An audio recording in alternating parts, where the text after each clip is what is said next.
Hai guys, hari ini kita akan belajar mengenai rekursi. Nah, di sini hanya pengenalan aja, akan diberikan simulasi dan kemudian salah satu contoh bagaimana penerapan fungsi rekursi.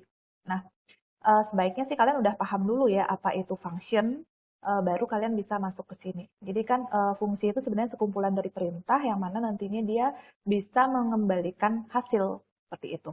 Itu kalau function. Nah, sebelum kita masuk ke functionnya sendiri, ini saya kasih gambaran dulu ya, seperti apa sih cara kerja dari rekursi. Nah, jadi misalnya nih ada orang nih mengantri, ini nggak ada hubungannya dengan antrian atau queue ya, nggak. Ini hanya kebetulan saya ambil case-nya orang yang ngantri. Ini orang yang ngantri dari yang paling depan sekali, ke belakang, ke belakang, ke belakang, ke belakang. Nah, karena antriannya cukup panjang misalnya, dan ini sempit, kita nggak bisa ke depan, jadi kita nggak tahu gitu, tiba-tiba nih orang yang paling belakang nih, saya nomor berapa sih gitu, dia nggak tahu dia nomor berapa. Jadi dia karena dia tidak tahu dia nomor berapa, tapi dia pengen tahu, berarti kan logikanya adalah dia nanya dong ke orang yang di depannya. Jadi harus bertanya kepada orang yang depan saya. Jadi nomor urut saya harusnya, jadi nomor urut antrian saya itu harusnya nomor urut orang yang di depan saya plus 1. Misalnya kalau yang di depannya nomor 10, berarti dia nomor 11.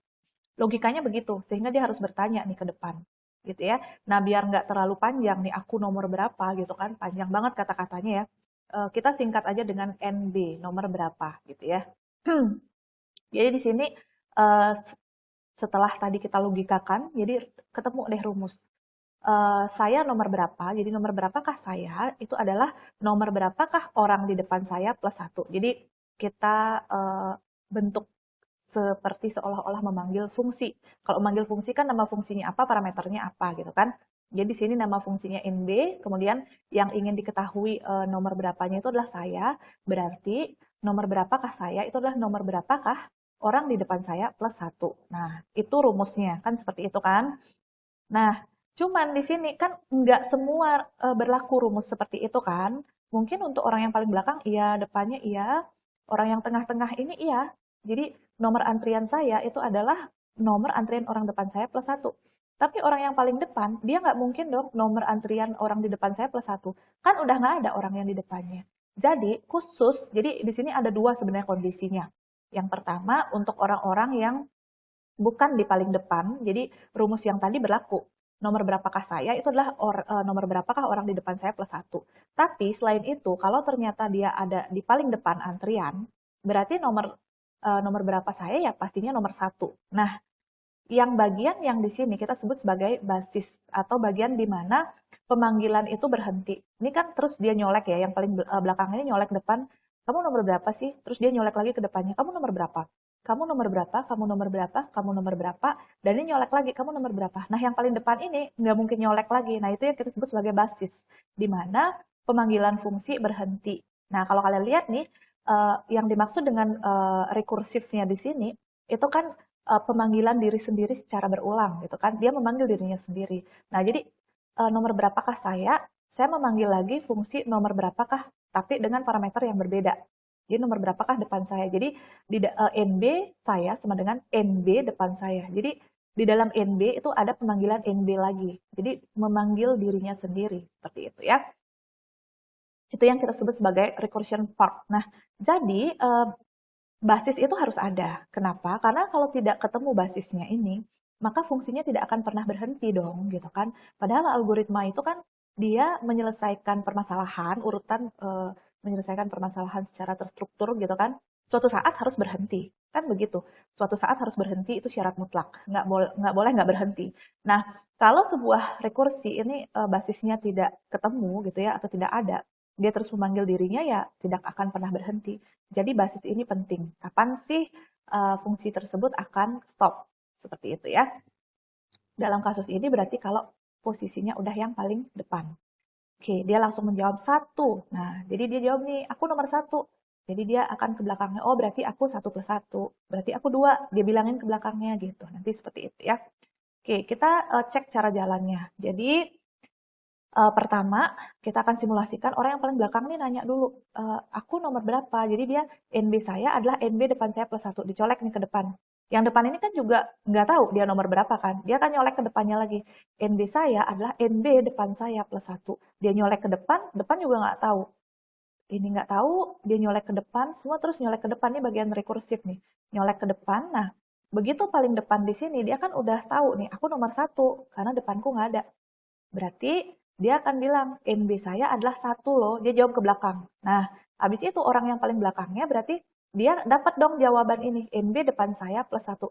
Jadi sebelum yang depan-depan ini jawab, semua yang belakang ini nunggu jawaban. Jadi seperti itu. Jadi itu ciri khas dari rekursif ya. Jadi eh, fungsi-fungsi yang dipanggil itu menunggu jawaban dari fungsi yang terakhir jalan. Nah, jadi ini udah yang terakhir jalan nih menjawab 1. Nah, setelah dia jawab 1 ke belakang, maka di sini dia dapat jawabannya. Oh, berarti NB saya adalah 1 plus 1. Berarti 2. Dia ngasih tahu ke belakang. Sehingga NB depan saya ini isinya adalah 2. Oh, berarti NB saya adalah 2 plus 1. 3 kan? Dia kasih tahu nih ke belakang nih. Berarti yang belakang ini NB depan saya nanti 3 dia plus 1. Oh oke, aku nomor 4 dong. Dia kasih tahu ke belakang. Nah, yang di belakangnya ini akan mengganti NB depan saya dengan angka 4. Sehingga 4 plus 1 sama dengan 5. Jadi dia nomor antrian 5. Dia akan kasih tahu lagi ke belakang. Aku nomor 5. Nah, NB depan saya ini baru bisa diganti dengan angka 5. Jadinya 5 plus 1.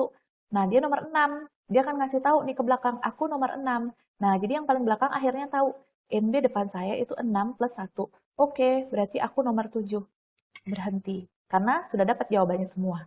Jadi seperti itu ya. Jadi dipanggil-panggil dulu. Jadi sebelum pemanggilan selesai, jadi pemanggilannya berulang kali, berulang kali, berulang kali gitu ya, karena berkali-kali manggil. Dan setiap satu perulangan itu belum dapat jawaban. Itu khas dari rekursif gitu ya. Kalau sudah ketemu basisnya, nih ketemu basisnya baru deh dia mulai menjawab satu persatu gitu. Jadi kayak ada hutang jawaban pada setiap kali fungsi rekursif itu memanggil dirinya. Jadi seperti itu ya. Oke. Nah, mudah-mudahan cukup paham ya dengan maksudnya cara kerjanya. Nah, sekarang kita kasih contoh seperti apa sih?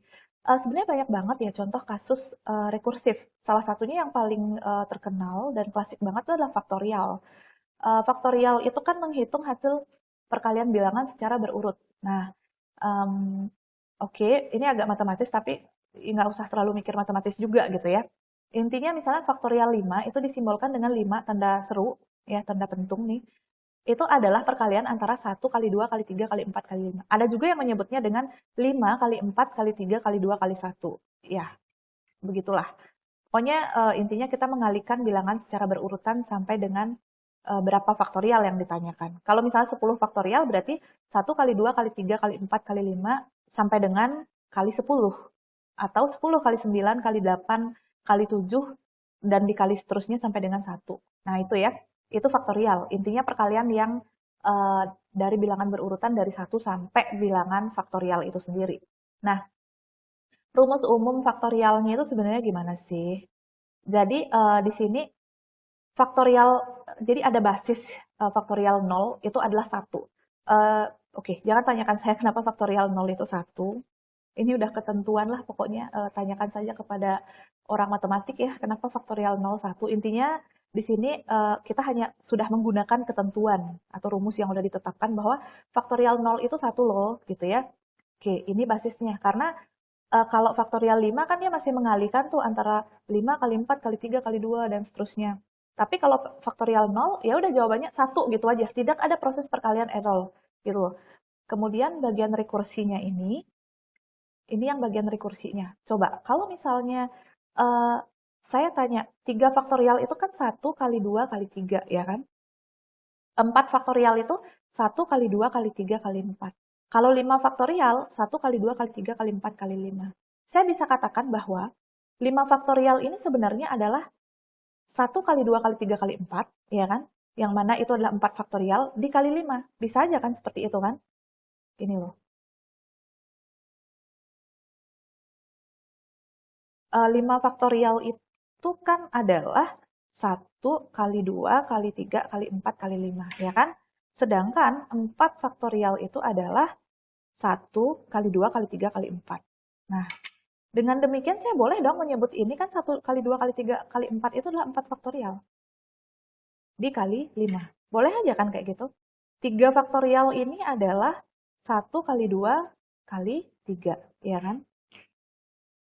Berarti 4 faktorial ini juga boleh dong saya bilang sebagai 3 faktorial dikali 4. Ya. Dan dengan demikian juga pastinya 3 faktorial ini adalah 2 faktorial dikali 3. Nah, itu ya. Jadi kebayang ya maksudnya ya, kenapa kok di sini dapat rumusnya tuh begini ya.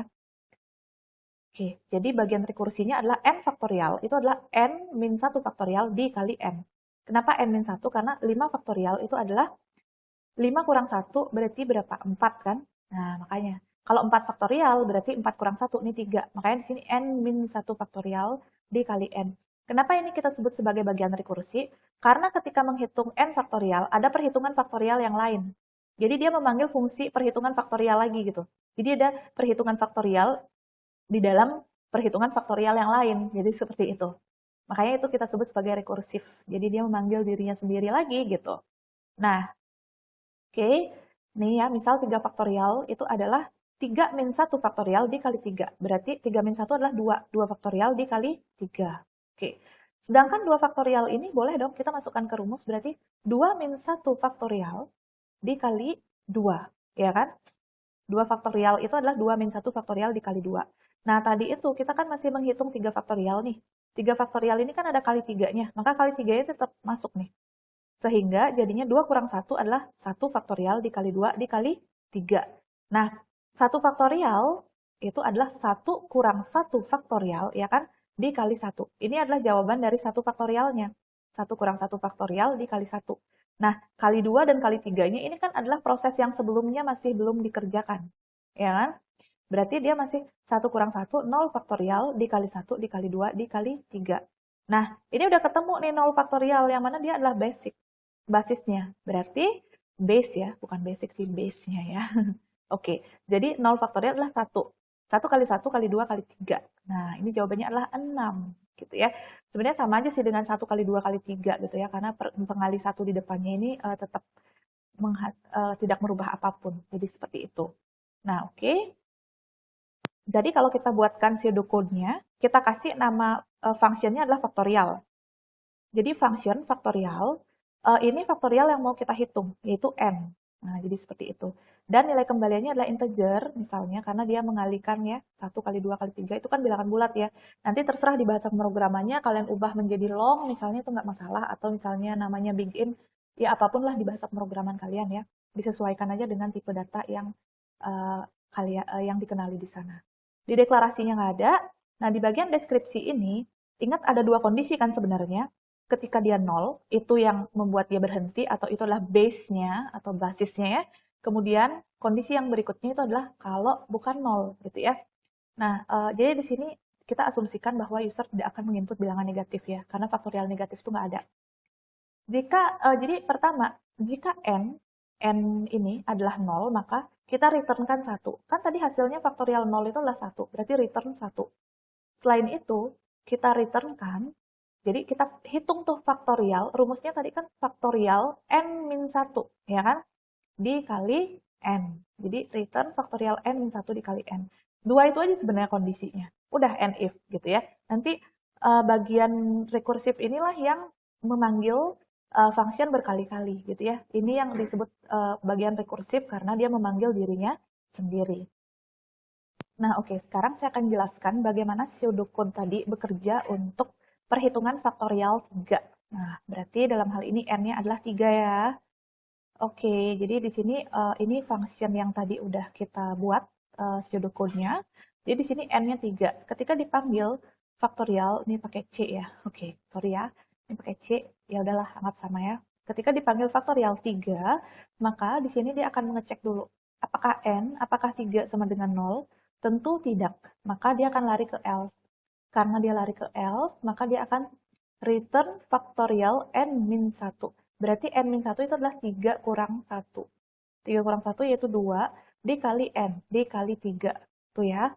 Ini yang akan dia kerjakan. Nah, berarti kan dia harus menghitung dulu nih faktorial 2-nya. Baru dia bisa kalikan dengan 3. Kan 3 ini kan belum bisa dikalikan dengan ini berapa sih gitu loh. Sama kayak tadi ketika orang nanya, nomor berapa sih aku itu adalah nomor berapa orang depanku plus 1. Itu belum bisa di plus 1 dulu sebelum dia tahu nomor berapa sih depannya. Jadi seperti itu.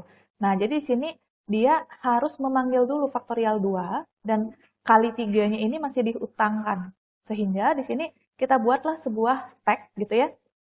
Jadi di sini adalah salah satu pengimplementasian dari stack atau tumpukan di mana itu digunakan untuk menyimpan perintah-perintah yang belum dikerjakan dari pemanggilan fungsi-fungsi gitu ya.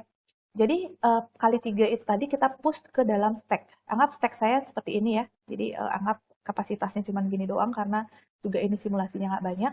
Jadi kita push, kita masukkan kali 3 tadi ke dalam stack. Jadi utang kali 3-nya kita masukin sehingga kita nggak perlu pusing-pusing lagi. Tadi udah sampai mana ya? Nggak perlu pusing gitu. Tinggal fokus ke menghitung faktorial 2 sekarang. Karena kita memanggil faktorial 2, otomatis n-nya ini adalah 2. Nah, berarti yang dilakukan, dia akan mengecek apakah n sama dengan 0, apakah 2 sama dengan 0? Tentu tidak. Maka lari ke else.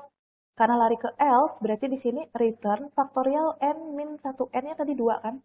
Faktorial 2 kurang 1 kali 2. Nah, yaitu faktorial 1 kali 2. Nah, di sini kan dia juga harus tahu dong berapa sih faktorial 1 by the way. Nah, dia harus memanggil nih dulu, mengerjakan dulu faktorial 1 itu berapa. Baru bisa dikalikan 2. Sehingga 2 ini hutang. Karena 2 itu utang, maka push lagi ke dalam stack. Jadi masuk ke dalam stack nih. Jadi stack kita isinya udah kali 2, kali 3 ya. Nah, kita tinggal fokus nih menghitung berapa sih faktorial 1. Nah, n-nya 1, berarti kita cek di sini. Apakah 1 sama dengan 0? Tentu tidak. Lari ke else. Return faktorial n min 1, berarti 1 kurang 1 dikali n, berarti dikali 1. Berarti kalau gitu faktorial 0 dikali 1. Nah, dia harus tahu dulu dong faktorial 0 ini berapa gitu, baru bisa dikalikan 1. Ya, berarti sama dong, kali 1 ini utang. Push ke dalam stack. Lalu kita panggil faktorial 0. Dengan n sama dengan 0, kita bandingkan di sini. Apakah 0 sama dengan 0? Yes, akhirnya kan. Setelah yes, berarti dikerjakan return 1. Berarti ketemu hasil 1. No more pemanggilan faktorial-faktorial lagi kan ya. Akhirnya ini udah ketemu, karena dia adalah basisnya ya. 1. Nah, berarti karena udah ketemu jawaban faktorial 0 adalah 1, kita mulai ambil dari antrian. Jadi kita mulai pop dari antrian. Kok dari antrian? Kita mulai pop dari stack. Dari teratas kan, kalau stack itu kan dari yang terakhir masuk.